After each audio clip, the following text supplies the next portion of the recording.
Imagina una casa de 2 pisos en un barrio tranquilo de California. Un jardín cuidado, cortinas cerradas, una furgoneta blanca en la entrada.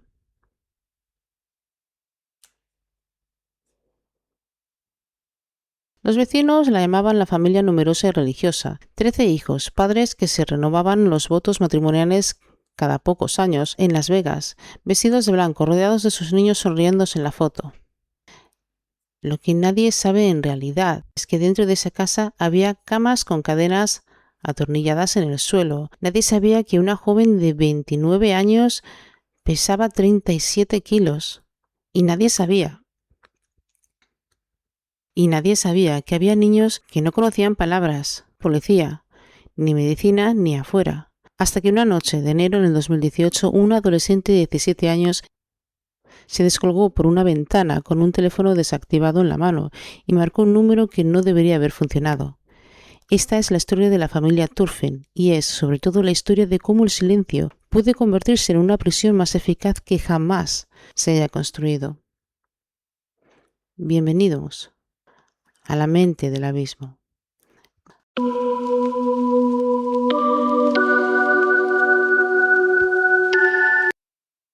David Allen Turpin nació en 1961. Louise Ann Robinette en 1968. Se conocieron en el Instituto Princeton, en Virginia Occidental. Cuando se casaron en 1985, David tenía 23 años y Louise 16. Una diferencia de edad que hoy nos detendría en seco, pero entonces se disolvió entre el discurso de la fe. Eran, según contarían después su familia, una pareja llamada por Dios a tener muchos hijos. Se identificaban como pentecostales. Cada embarazo se narra puertas afuera como una bendición más. Entre 1988 y 2015, Louise dio a luz a 13 hijos, 10 niñas y 3 niños. David trabajó como un ingeniero informático, primero para Lockheed Martin, después para North Grumman, con un salario que llegó a superar los $140,000 anuales. De estampas afuera, la estampa era de una familia próspera y devota. De puertas adentro, algo empezaba a torcerse mucho antes de que nadie se imaginara. En el 2007, viviendo ya en Texas, Turpin trasladaron a sus 10 hijos en un tráiler aislado en su propiedad. Se quedaron con los 2 más pequeños en la casa principal. Llevaban comida una vez por semana. No alcanzaba. Jordan, una de las hijas, tenía 6 años entonces. Años después, recordaría la palabra exacta que usó: hambre. Contó que llegó a comer ketchup, mostaza y hielo. Cualquier cosa le llenaba. En el 2010, los vecinos que entraron después encontraron heces, camas atadas con cuerdas, perros muertos, basura acumulada. Nadie relacionó aquello, todavía con los niños silenciosos que habían vivido allí. La familia se mudó a California en el 2014, a una casa en la calle Muir Woods, en Perris. Ahí, lejos de mejorar el aislamiento, se volvió arquitectura. David registró la vivienda como una sede de una escuela privada, Sandcastle Day School. Ante el Estado de California presentó documentos jurados afirmando que sus hijos recibieron una educación formal. Eran, sobre papel, alumnos matriculados. En la matrícula, muchos de esos niños no sabían leer bien, pasados los 10 años. Uno de ellos, con 12, tenía un brazo del grosor de un bebé de 4 meses. Y sin embargo, la familia apareció en el público. En el 2011, 13 y 15, renovaron sus votos matrimoniales en Las Vegas, con los hijos vestidos y sonrientes junto a ellos. En diciembre de 2016 participaron en un concurso navideño de decoración del vecindario, con el nacimiento construido en su jardín. Los vecinos los describían pues como niños que caminaban dando saltitos en lugar de andar, que hablaban si alguien les hablaba primero, como si la única defensa fuera hacerles invisibles. Dentro de esa casa que ganaba concursos de Navidad, los hijos comían una vez al día, se bañaban, en el mejor de los casos, una vez al año. Pasaban temporadas encadenados en las camas, con las manos y los pies inmovilizados, semanas a veces seguidas. Librarlos solo para ir al baño o a cepillarse los dientes. Se los golpeaba con las cadenas, cinturones y candados.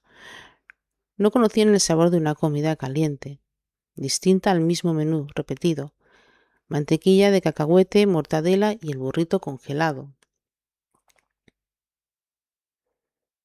Familiares que intentaron acercarse fueron apartados.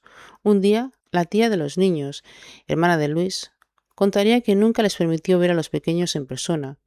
Se conformaban con fotos en redes sociales donde todos parecían, según sus palabras, felices y sanos. La distancia entre la fotografía y la casa real era la distancia exacta entre la vida y la muerte, pero más lenta.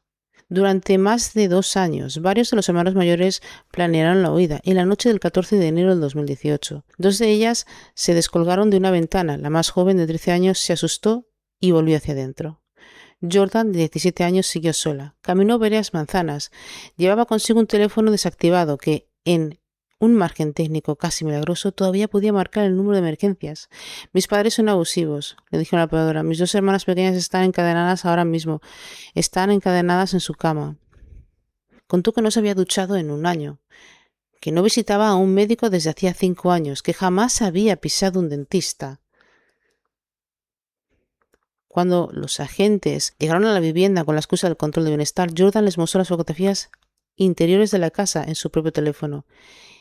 Eso bastó para que le enterraran.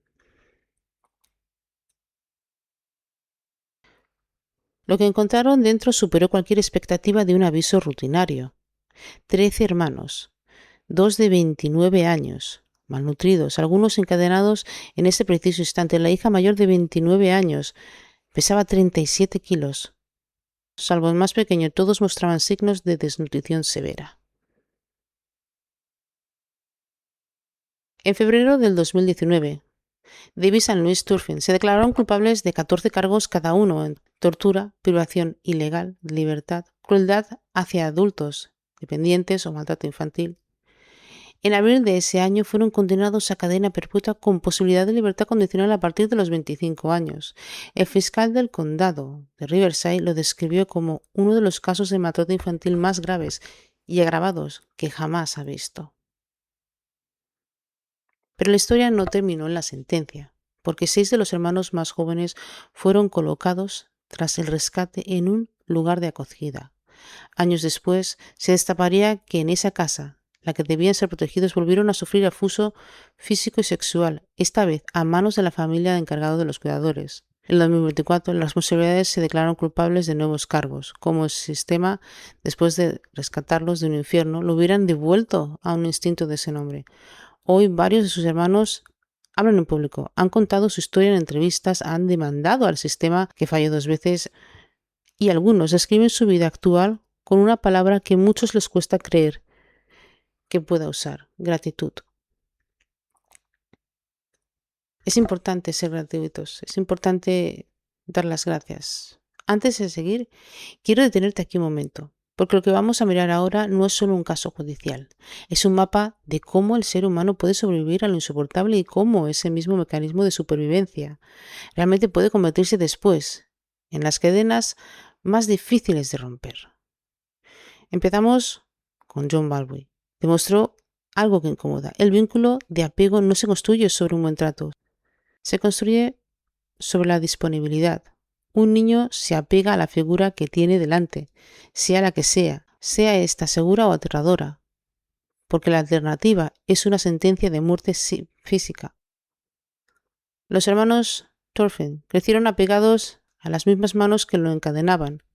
Esto explica algo que desde fuera resulta difícil de digerir, que incluso después del rescate algunos de ellos defendieran a sus padres, dudaran o sintieran una culpa retorcida por haberlos delatado.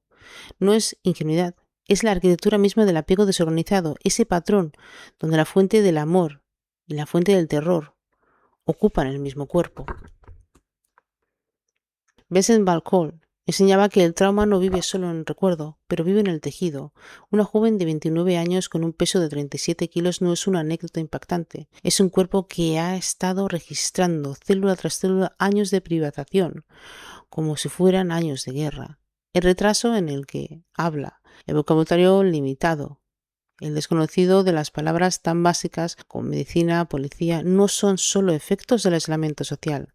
son una huella del sistema nervioso que tuvo que dedicar toda su energía a sobrevivir el día de hoy, sin presupuesto biológico sobrante para aprender, crecer o soñar con una mañana.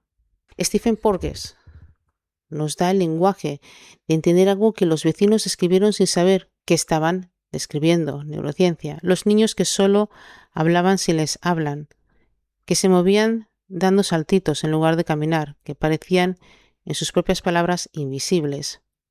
Esto es un sistema nervioso en un modo de descongelación e inmovilización social. Cuando ni la lucha ni la huida son posibles, el cuerpo elige el silencio como estrategia de supervivencia y no como timidez. El organismo entero está apostando a que si ocupa el menor espacio posible, quizás hoy duela un poco menos. Carl Jung hablaba de la sombra como todo aquello de una persona que no puede reconocerse de sí misma y por eso proyecta hacia afuera una forma de imagen impecable.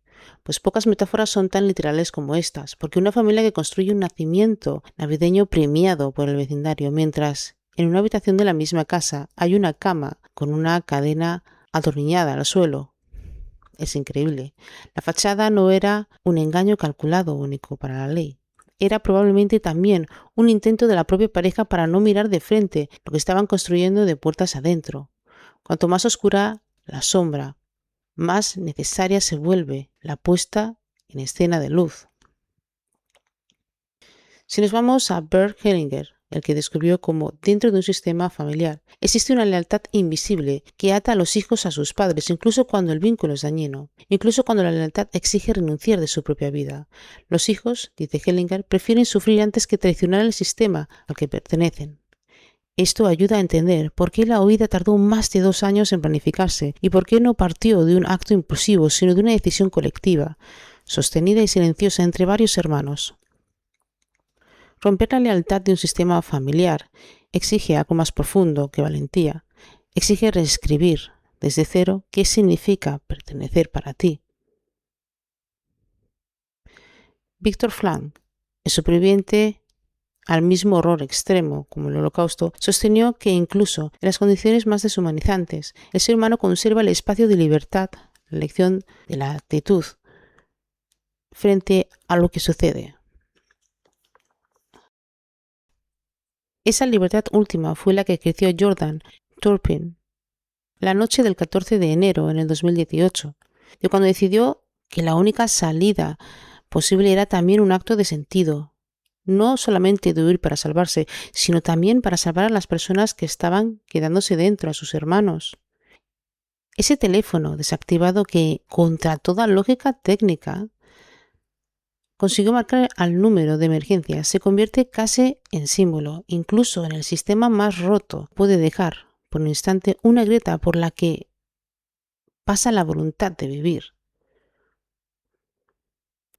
Lo que hace que el caso Turpin nos persiga no es solo la crueldad de los hechos, es la distancia perfectamente calculada entre lo que un sistema familiar muestra y lo que esconde. Y es que realmente es una pregunta muy incómoda que deberíamos poder hacernos sin miedo. ¿Cuántas familias a menor escala sostienen hoy esa misma distancia entre la fachada y la herida?